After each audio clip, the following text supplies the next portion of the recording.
Good morning friends. Prabhakar Singh knowledge अड्डा में एक बार फिर से आपका स्वागत है।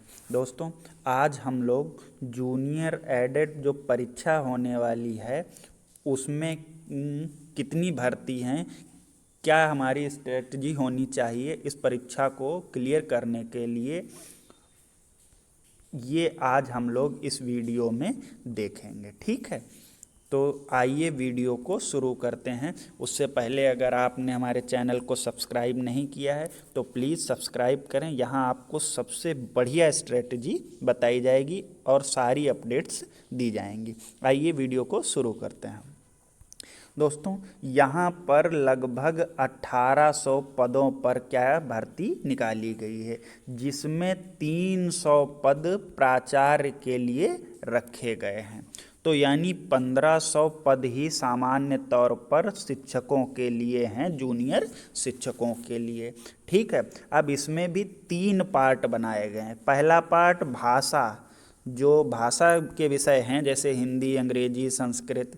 दूसरा पार्ट बनाया गया है साइंस और मैथ का, और तीसरा बनाया गया है एसएसटी यानी सामाजिक अध्ययन का। तो इन 3 पार्ट्स पर खुली भर्ती हैं 1500 के लिए। तो जो सिलेक्शन प्रोसेस है उसके लिए क्या होगी, मेरिट बनेगी आपकी।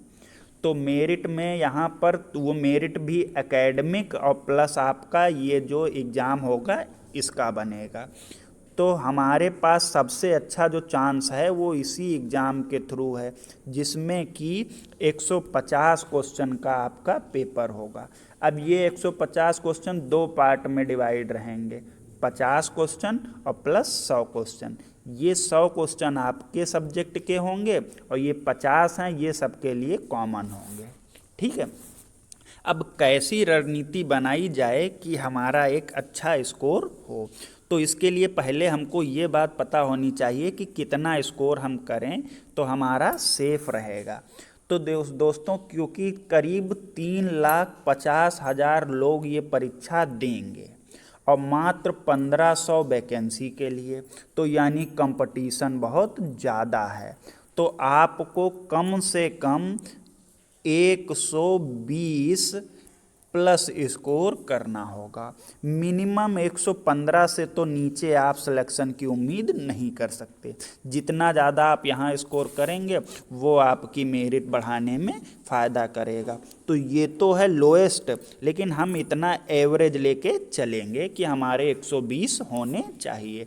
अब ये 120 कैसे होंगे यही हम लोगों को तय करना है। मतलब 120 आपका स्कोर कम से कम होना चाहिए, तभी आपका जो गुणांक निकल के आएगा वो मेरिट में बनने के लिए काफ़ी होगा। तो सबसे पहले क्या करते हैं, देखिए हम जो 50 नंबर का कॉमन पेपर होगा उसकी बात करते हैं। देखिए यहाँ पर आपको रीजनिंग के 5 से 7 क्वेश्चन तक मिलेंगे। तो ये रीजनिंग सबसे सरल मतलब कहा जा सकता है, आप थोड़ी सी प्रैक्टिस करेंगे तो ये 5 के 5 क्वेश्चन निकाल सकते हैं, पहली बात। दूसरी बात, करंट अफेयर्स। देखिए करंट अफेयर्स पढ़ना बहुत ज़रूरी है, क्योंकि लगभग 10 से 12 क्वेश्चन यहाँ आपको देखने को मिलेंगे।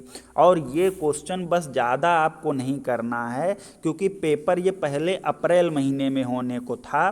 तो एक तो काम करेंगे, दिसंबर से लेके अप्रैल तक का ज़रूर अच्छे से पढ़ेंगे। तो ये तो दिसंबर से अप्रैल, और उसके बाद अप्रैल के बाद हो सकता है नया पेपर आया हो तो मई, जून और जुलाई का भी आप पढ़ लेंगे। थोड़ा ये हो गया, ये तो था मंथली करंट अफेयर। साथ में आप कुछ और पढ़ेंगे, जैसे कि योजनाएं हो गई। ठीक, जितनी भी योजनाएं हैं, जो शिक्षा नीति है उसको आप पढ़ेंगे, थोड़ा सा कोविड पढ़ेंगे, और उसके बाद जो अन्य महत्वपूर्ण, जैसे कि इस समय अभी ओलंपिक, यहाँ से क्वेश्चन जरूर देखने को मिलेगा। एक ये ओलंपिक वाला टॉपिक हो गया। और कौन सा टॉपिक है, साथ में ही पैरा ओलंपिक का आयोजन हुआ है, एक क्वेश्चन आपका ये हो गया। ठीक, इन्हीं को देखते हुए क्या करना है, आपको अपनी तैयारी को करना है। तो मतलब हमारे यहाँ 10 से 12 क्वेश्चन आएंगे, जिनमें से हमको 7 से 8 निकालने हैं।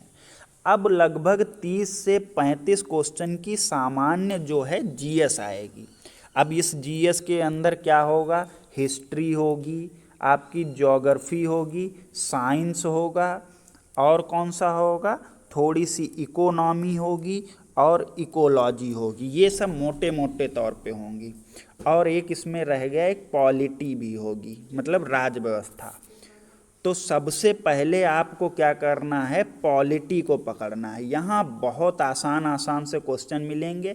आप मूल अधिकार और मूल कर्तव्य और कौन कौन से हैं, नीति निर्देशक तत्व, इनको अच्छे से पढ़ें। आपके 3 से 4 क्वेश्चन इन्हीं में से बन जाएंगे।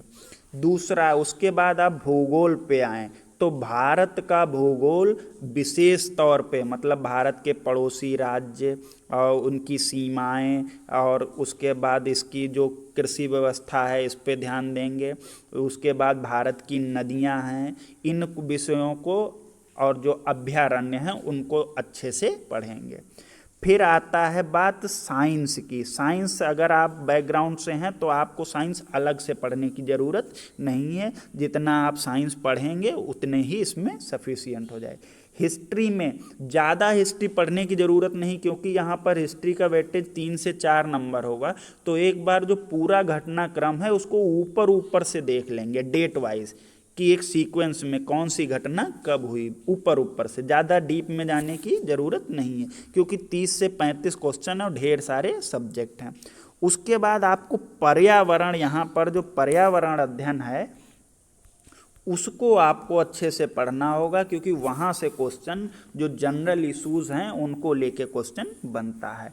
तो दोस्तों 35 नंबर की अगर मानते हैं जीएस आ रही है, तो यहाँ पर आपको अपने कम से कम 25 से लेके 27 क्वेश्चन निकालने ही होंगे। तो हम एक बार अपने इसकी बात करते हैं कि जो ओवरऑल 50 हैं इसमें हमारे कितने आने चाहिए। तो रीजनिंग के 5 मान लिए, करंट अफेयर से आपको 7 निकालने होंगे, और कितने बताए थे अभी यहाँ पर, कितने 35 क्वेश्चन थे, जिनमें आपको 22 से 24 क्वेश्चन निकालने होंगे।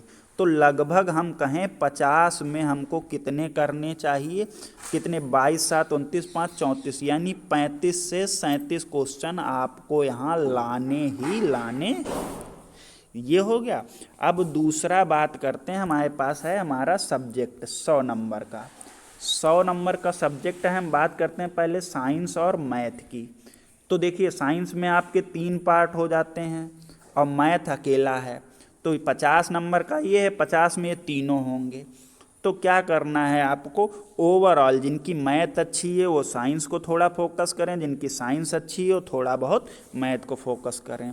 तो ओवरऑल जो आपको यहाँ से क्वेश्चन निकालने, देखिए 100 में से 100 तो कोई नहीं ला पाएगा, लेकिन अगर 2 सेक्शन जो हमारे 50 के साइंस और 50 की मैथ है, मैथ आसानी से आपको मिल सकती है। थोड़ी सी प्रैक्टिस करिए, आसान आसान टॉपिक हैं, तो मैथ में आप 40 नंबर बड़े आराम से निकाल सकते हैं। और अच्छा करेंगे 42 to 43, 4-5 क्वेश्चन ऐसे आएंगे जो नहीं हो पाएंगे, वो तो माना जाता है। और साइंस में भी आप क्या करें, जीव विज्ञान पे ज़्यादा फोकस करें। तो आप क्या करना होगा आपको कि यहाँ पर भी आपको 40 से 42 क्वेश्चन निकालने होंगे। तो अब क्या करना है, इतना तो हमारे लिए 42 और 40 इतना ज़रूरी है। यहाँ पर आप +2 भी कर सकते हैं, क्योंकि ओवरऑल देखें 100 में से आपके 80 से 82 बन रहे हैं।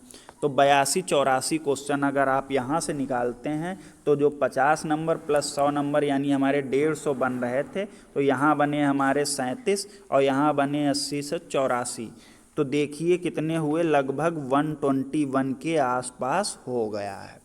तो अगर आप ये स्ट्रेटजी फॉलो करते हैं, टारगेट माइंड में लेके चलें कि 125 प्लस करना है, तो आप 120 कर ले जाएंगे।